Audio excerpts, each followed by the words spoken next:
Lidiani. Saya dari SD Kanisius Temanggung, UGB Angkatan 8 dari Kabupaten Temanggung. Hari ini saya tidak sendiri, saya didampingi oleh Pak Didi. Beliau adalah guru kelas 5 dari SD Kanisius Temanggung. Baik, selamat siang Pak Didi, bagaimana kabarnya hari ini Pak? Selamat siang bisa, puji Tuhan, kabar saya baik. Oke, baik Pak Didi, hari ini kita akan melakukan kesempatan presentasi ya Pak. Sebelum nanti saya akan mengamati dengan proses pembelajaran yang akan dilakukan di dalam kelas atau sebelum melakukan diskusi kelas. Adapun tujuan diadakannya kesempatan hari ini itu untuk mengetahui dan mengevaluasi jalannya proses pembelajaran yang akan dilakukan. Dan mengapa kita hari ini melakukan kesempatan untuk melakukan persiapan awal sebelum nanti Pak Dedi melakukan kegiatan pembelajaran agar lebih siap dan bersiap dan tentunya dapat memberikan pembelajaran yang terbaik bagi murid. Ada beberapa pertanyaan yang akan saya ajukan kepada Pak Dedi. Yang pertama berkaitan dengan tujuan, kira-kira apa tujuan pembelajaran yang ingin Pak Dedi capai? Baik, Bu Lisa, berdasarkan rancangan pembelajaran yang saya siapkan di sini, ada 3 tujuan pembelajaran yang akan dicapai. Yang pertama, peserta didik dapat mendeskripsikan hubungan antar makhluk hidup yang berkaitan dengan makanan dalam bentuk rantai makanan. Kemudian yang kedua, peserta didik dapat mengidentifikasi peran makhluk hidup pada rantai makanan. Lalu yang ketiga, peserta didik dapat mendeskripsikan hubungan makhluk hidup pada jaring-jaring makanan dalam ekosistem yang lebih besar. Seperti itu. Baik, jadi ada 3 tujuan pembelajaran yang akan Pak Dedi capai. Nah, bagaimana dengan area pengembangan yang ingin Pak Dedi capai atau ingin Pak Dedi lakukan ketika kegiatan observasi tersebut berlangsung? Baik, untuk area pengembangan yang akan saya lakukan nanti, saya mengacu pada 2 aspek, yakni aspek pengetahuan dan aspek keterampilan. Nah, pada aspek pengetahuan ini, siswa kemudian dapat mendeskripsikan hubungan antar makhluk hidup yang berkaitan dengan makanan dalam bentuk rantai makanan dan juga mampu menguraikan hubungan antar makhluk hidup pada jaring-jaring makanan di ekosistem yang lebih besar.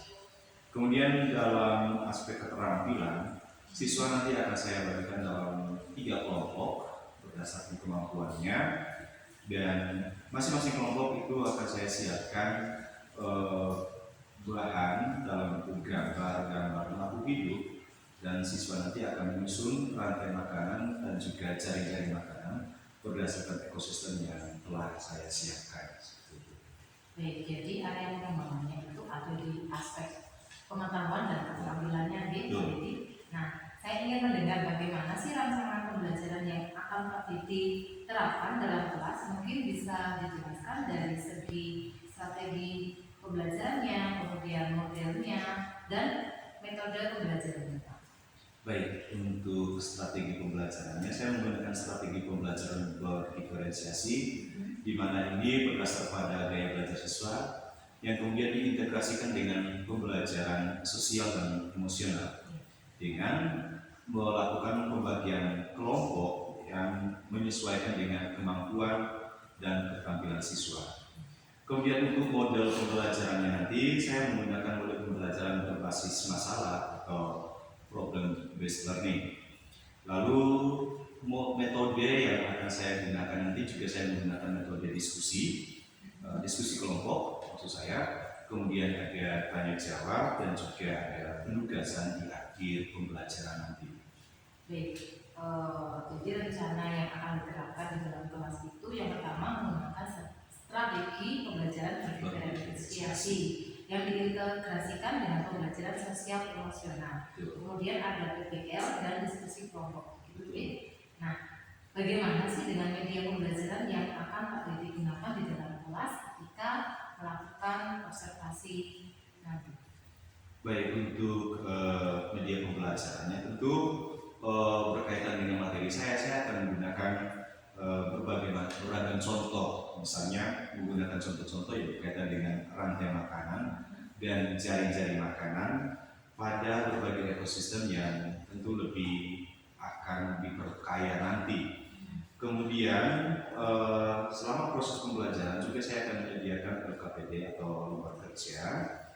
Sedangkan untuk sarana-prasarana yang saya gunakan untuk mendukung proses pembelajaran nanti juga saya menggunakan PowerPoint sebagai media ajar dan mental laptop dan juga proyektor sebagai media. Kemudian tambahan lain yang sudah saya sampaikan tadi adalah saya menyediakan dalam bentuk gambar-gambar makhluk hidup yang kemudian akan saya gunakan selama proses pembelajaran sebagai media belajar bagi siswa. Seperti itu. Oke, baik. Kira-kira kapan nih Pak Dedi akan melakukan pembelajaran dan pada hari apa dan jam berapa saya bisa masuk ke kelasnya Pak Dedi? Baik, Bu Lisa, ini kebetulan sekali ketika Bu Lisa menghubungi saya dan saya juga melihat agenda pembelajaran saya dan juga melihat kembali program semester yang telah saya susun. Saya akan mengadakan pembelajaran ini pada hari Rabu, bisa tepatnya di jam ke-7 dan jam ke-8. Oke, baik. Jadi nanti saya akan masuk ke kelasnya Pak Dedi itu pada hari Rabu, jamnya jam 7 dan 8 ya Pak.